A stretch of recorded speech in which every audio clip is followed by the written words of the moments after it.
since you're in the data science track, it might be a good idea to figure out what is data. And so for a definition of data, we're going to go to the number one source of all information, Wikipedia.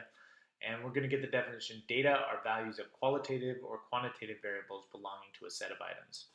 So the first thing that you can see from this definition is that you need a set of items to be measuring things on. And so the set of items is sometimes called the population in statistical inference. It's basically what you're trying to discover something about. So it might be the set of all websites, or it might be the set of all people coming to websites, or it might be the set of all people getting a particular drug. But in general, it's a set of things that you're going to make measurements on.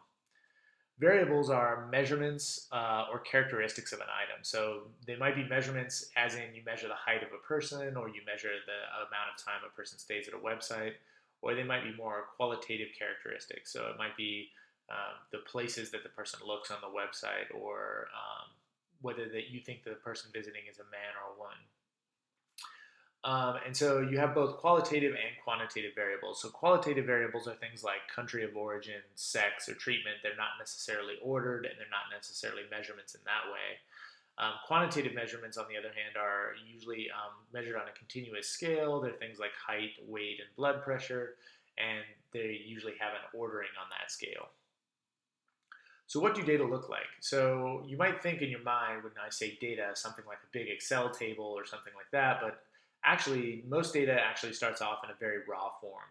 So this is an example of a FASTQ file, which is a type of file that's produced by a next generation sequencing machine. So a typical experiment will produce hundreds of millions of lines of text files that look like this. And so you can actually see here in this file, you can actually see a sequence here of a particular read that comes from a person's genome. And so what you want to be able to do is parse that file and collect those data and maybe infer something about their genome. Another way that data might look is an API. So this is actually a picture of the Twitter API website. And so what you might do is you might try to get a particular URL. So you might try to access that URL and get information from it. And what you would get back is something like this, which is a structured form of data that isn't necessarily something you would see in an Excel file, but is a structured form of data that you might get back. Here's an example of a medical record. So this is, again, another form of data. People are very interested in studying medical records and trying to understand how people can either improve the way that we insure people or improve the way that we give people medical care. And so these data, again, are text files that are not necessarily formatted in a very nice way. And so what you might want to be able to do is do things like extract the allergy name from this text file, or subtract or extract when different things were ordered and so forth, and then use that data to maybe answer some questions. Data might also be a video. So in this particular case, machine learning experts developed an algorithm that could learn whether a video was a cat or a video of something else. It seems like kind of a trivial application. It's actually quite a hard problem that they solved. But in this particular case, the data were actually the videos themselves, or stills from the video themselves. Data might also be an audio file. So this was an example of Darwin Tunes, where people actually studied the evolution of music over time, where people decided whether innovations introduced into the audio file were interesting or not. And so over time, they evolved music that was more melodious and more interesting for people to listen to. So the data itself was actually the audio files in this study.